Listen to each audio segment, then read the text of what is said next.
C'est comme ça que ça se passe tous les jours de 8h à 11h. Toute l'équipe mobilisée, surtout les 101 équipes cosmopolites composées de journalistes venus des différentes rédactions, en tout cas des médias privés du pays, pour vous aider à mieux cerner ce qui concentre l'actualité dans notre pays. À présent, on va parler, on va évoquer ces interrogations de Sékou Kounduno, le responsable de la planification et des stratégies du Front National pour la défense de la Constitution, qui se pose beaucoup de questions, autour de la maison offerte à Safiatou Diallo, Mamadou Boyi. Il se demande exactement à combien a coûté la maison, combien coûte cette maison, et si le colonel peut offrir une maison à sa fille adoptive, combien de maisons, offre-t-il à ses propres enfants? Voilà. Peut-être pour certains, c'est un débat qui ne devait pas avoir lieu, mais moi je me dis, en tant qu'activiste de la société civile aussi, il faut avoir un œil quand même. Oui, Kounduno est dans son rôle. Il est dans son rôle. Il est dans son rôle de poser toutes ces questions, notamment quand il y a spéculation autour de cette maison. Je rappelle quand même que cette jeune fille a perdu ses parents biologiques dans un incendie très triste. Voilà. Aujourd'hui, est-ce qu'une maison peut remplacer, en tout cas une mère? Je dis non. Est-ce qu'une maison peut remplacer un père? Je dis non. Il faut quand même dire que l'acte que le colonel a fait vis-à-vis de cette fille qui est devenue aujourd'hui sa fille adoptive, c'est quand même un acte à saluer. Mbonne l'a rappelé tout à l'heure, vous savez, les présidents ont leur caisse de souveraineté. Peut-être que Mamadi Doumbouya a puisé dedans pour, n'est-ce pas, consoler cette fille qui a perdu ses parents. Et vous savez, les parents sont sacrés. Alors, maintenant, ce que Kounduno pose comme interrogation, moi je peux le comprendre, mais il n'y a pas quand même à s'alarmer sur ça. Je pense que ce sur quoi il faut s'alarmer, c'est par exemple ce rapport de l'inspection générale du travail et d'État, puisque là, il y a quand même des faits qui sont avérés et qui touchent la gouvernance économique et financière dans ce pays. Sur la question de cette maison offerte à cette fille, moi, je trouve que l'acte, c'est tout à fait normal, puisque c'est que cette fille a perdu. Sauf que les interrogations aussi de Kounduno sont pertinentes. Oui, mais sauf que de l'autre côté, le président est libre de donner une maison à qui il veut. Il a quand même... Attendez, Khalid, s'il vous plaît, c'est important ce qu'on dit.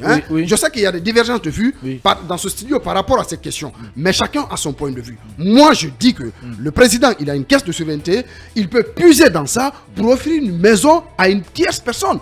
Sur quoi cette fille qui a perdu quand même ses parents biologiques. Et je pense que ce n'est pas cette maison qui peut remplacer ses parents qui ont perdu la vie dans cet incendie. Donc je pense que moi de mon niveau, je dis de mon point de vue, je salue l'acte du colonel, tout ce qui concourt à consoler cette fille qui a perdu ses parents, tout ce qui concourt à donner aujourd'hui le sourire, à donner une éducation à cette fille, moi j'applaudis cela.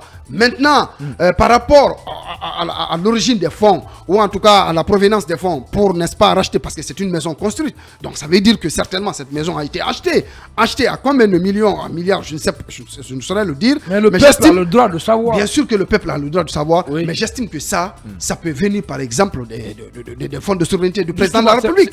Voilà un peu. C'est pour ces interprétations-là, ces impressions-là, que le peuple, n'est-ce pas, doit savoir. Il y a déjà ce message de Sékou Kounduno très rapidement que je vais relayer avant de vous donner la parole à Madou Mone Camara. Et il se pose la question de savoir aussi comment peut-on expliquer que des gens qui prétendent lutter contre la corruption, l'enrichissement illicite et refonder l'État peuvent convaincre l'opinion que l'utilisation des fonds de souveraineté ne doivent obéir à aucune procédure financière et comptable.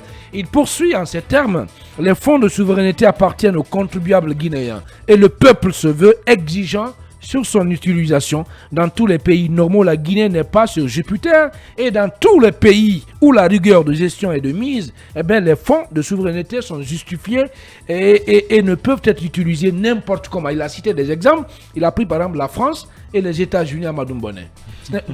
Ce n'est pas pertinent ça? Non, c'est toujours pertinent quand ça vient de Kounduno. Oh là là. Oui, je le dis, c'est ma conviction. Et ça, mais j'insiste là-dessus. Et je suis d'accord qu'on se pose des questions. Je suis d'accord que tout ça arrive parce qu'il y a un déficit de communication. Sinon, on aurait pu, en annonçant la mise à disposition de cette maison, ajouter que les fonds qui ont servi à cela ont été pris à tel endroit. Cela aurait pu aider à taire les suspicions et tout ça. Mais une fois encore, le président a la possibilité de gérer son fonds de souveraineté sans vraiment demander une autorisation de quelqu'un. Et ça, c'est à sa discrétion en fait. Maintenant, au-delà, il faut quand même dire que, comme il a dit, ça a une justification.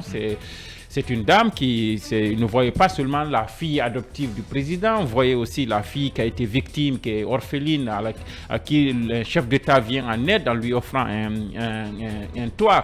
Et au-delà de celle-là, il y a aussi quelques jours que la présidence a fait évacuer par exemple Madame Kadiata Diallo, qui a reçu une balle depuis une quinzaine d'années et qui était souffrante, qui a été évacuée aussi avec des accompagnants en Turquie. Il y a beaucoup d'autres cas comme ça. Des gens qui viennent à la présidence qui bénéficient de soutien de ce genre. Moi, je pense que c'est plutôt un acte humanitaire qu'il faut saluer et encourager et continuer, bien sûr, à être exigeant et à demander qu'on nous rende des comptes, mais parfois, on n'est pas aussi obligé de rendre compte quand il s'agit de certaines choses. Bien. Maintenant, pour terminer là-dessus, ce que moi j'exige, donc ce que je demanderais au-delà de ça, c'est que au-delà, il faut quand même un principe d'égalité de change pour les Guinéens. Qu'est-ce qu'on fait si on peut faire ça pour sa fille adoptive? Qu'est-ce qu'on fait pour qu'une orpheline qui est à Yomou puisse aussi bénéficier de la largesse de l'État? C'est en ce moment, je demanderais de plutôt travailler sur les politiques publiques, les politiques sociales, de manière à ce que, par exemple... il y a une structure de l'État, à la tête, disons, dirigée par un certain Lansana Diawara, qui s'occupe aussi des indigènes. Pas un certain, c'est notre ami Lansana Diawara, c'est le fonds de développement de l'indigence. C'est une manière de parler. Non, cette manière de parler ne s'y est pas. C'est notre ami, c'est notre Lansana Diawara. Il y a ce fonds, bien sûr, qui est en train de faire son travail, mais il y a aussi d'autres structures. Il y a l'ANIES qui est épinglée par le rapport. Il y a aussi d'autres structures sociales qui s'occupent de ce genre de choses. Moi, ce que je demanderais, c'est de faire en sorte que, de façon nationale, que quand quelqu'un a besoin, parce que notre devise, c'est travail, justice, solidarité, quand quelqu'un est victime de ce dont est victime cette jeune dame, que l'intéressé puisse sentir l'existence de l'État, que la largesse de l'État ne soit pas sélective. Mais au-delà de ça, je pense que le président n'a pas à se justifier quand il offre une maison à une Merci fille beaucoup, qui a perdu ses parents. Est-ce que c'est votre avis, Mamadou Baldé? Rapidement, en une minute. Oui. Alors, ce que je voudrais savoir ou dire tout simplement, c'est que les questions de Sékou Koundono sont des questions assez légitimes. Et il faut beaucoup de Sékou Koundono dans ce pays pour éveiller ce peuple martyrisé de Guinée. Oui, qui voit ses gouvernants ou ses dirigeants comme des gens qu'on ne peut pas critiquer, qu'on ne doit pas du tout interpeller par rapport à la gestion des affaires publiques. Ce n'est pas normal. Je rappelle que Sékou Koundono, c'est un acteur de la société civile qui est très aguerri avec le concept du CCAP, le contrôle citoyen de l'action publique. Je l'expliquais hier. Alors, au nom de ce contrôle citoyen de l'action publique, les citoyens, l'opinion publique a le devoir d'interpeller justement les gouvernants, les pouvoirs publics sur la manière dont les fonds publics sont utilisés. C'est tout à fait normal, c'est tout à fait légitime. Et il faut comprendre cette démarche de Sékou Koundono là, dans ce sens-là. Ce n'est aucune volonté de vouloir déranger ou je ne sais pas de faire mal. Il ne faudrait pas voir de l'inimitié derrière ce acte-là. Donc c'est tout à fait normal lorsqu'on est en démocratie, lorsqu'on est où on prône la bonne gouvernance ou la transparence. Oui, mais quand on a dit par exemple que le président n'est pas obligé de se justifier. Non mais attendez. Écoutez, c'est fond là. Mais dans son rôle de l'aider. Écoutez, la commune. Bien.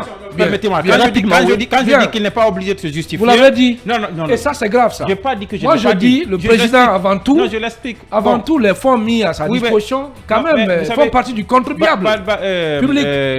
Khalil. Ça ne vient pas de sa poche. Non, c'est moi qui ai dit que le président. Je dis qu'il y a eu un déficit de communication. En mettant à disposition cette maison, on aurait pu dire que le président a puisé dans son fonds de souveraineté. Plus personne ne lui aurait posé une question. À partir du moment où il n'y a pas eu de précision à ce niveau, justement, c'est qu'on peut se demander la question de savoir est-ce qu'on a puisé sur le budget de la présidence qui était orienté pour acheter tel ou autre, là, on a fait ça pour acheter une maison, c'est ce qui aurait pu être un détournement, ou bien on l'a puisé dans le fonds de souveraineté. Et je réitère, si c'est dans le fonds de souveraineté, le président n'est pas obligé de vous demander. En tout cas, moi je salue ce tact. Je salue ce tact pour cette fille qui a perdu personne.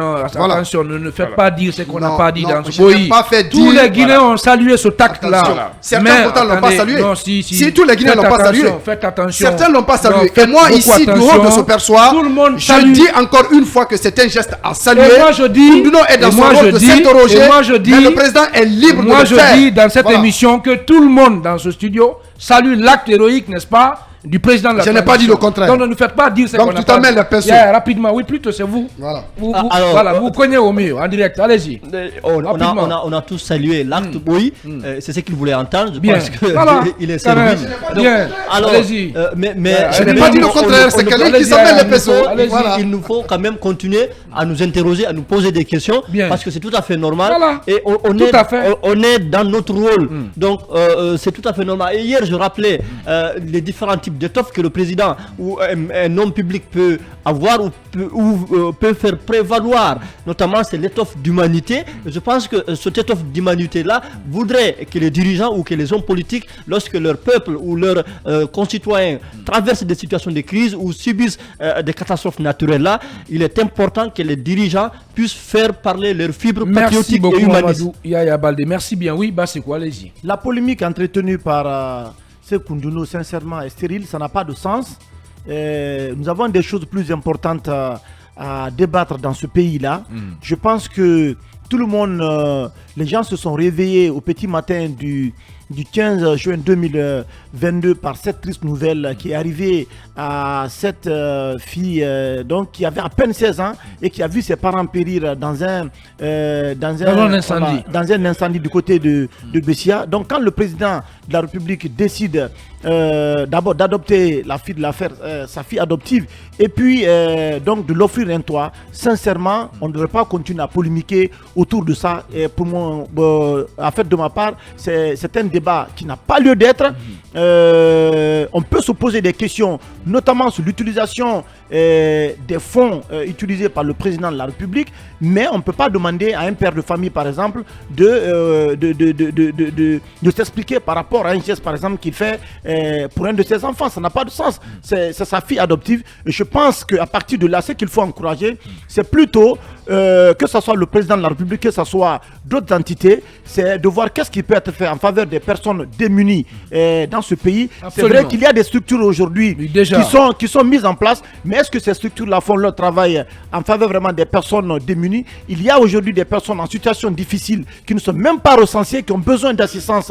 Je pense que ce geste du président doit être le début, en tout cas, d'une grande offensive en faveur des personnes qui ont besoin d'assistance sociale. C'est vrai qu'il y a le ministère de l'Action sociale qui travaille dans ce sens, il y a des services, mais il y a aujourd'hui des orphelinats, par exemple, qui existent aujourd'hui, qui travaillent pour donner un sens à la vie, notamment de certaines personnes qui sont démunies, qui interviennent sur les questions éducatives, sur les questions d'hébergement, de nourriture. Je pense que l'État doit aussi vraiment en faire l'une de ses priorités. Merci, et le président de la République vient de donner vraiment le bon exemple. Merci beaucoup, Bassekou.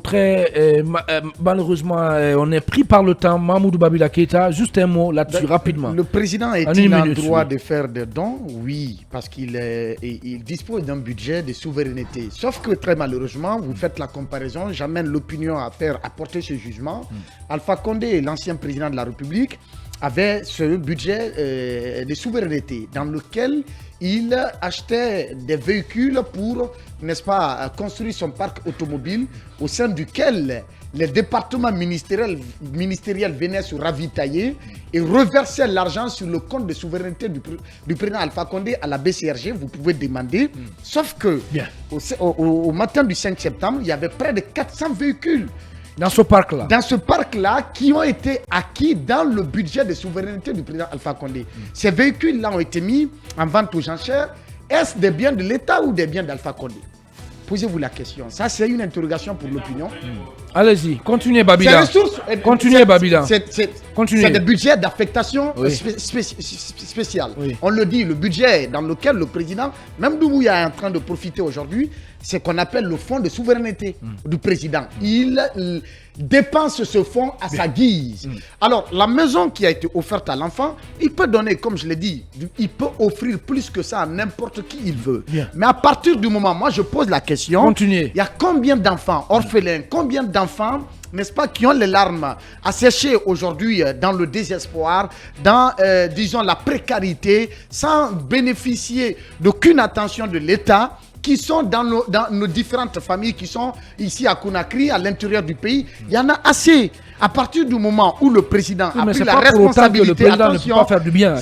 S'il a pris la responsabilité sur lui d'adopter la fille comme étant sa propre fille, est-ce qu'il y a lieu vraiment pour lui de communiquer sur les biens qu'il fera pour cette fille-là? Bien. Moi, je me pose la question. Ça, c'est une parce que question ses légitime. propres enfants Merci. biologiques qu'il Oui. a, Oui. je ne pense pas que dans les prochains jours, ce qu'il fera pour ces enfants-là, leurs vacances ou bien le traitement qui est réservé à ces enfants-là, Bien. que nous allons, que ces traitements vont se Merci. retrouver encore sur la place publique comme on l'a fait pour cette fille-là. Merci beaucoup, Encore une Mamoudou fois, Babila.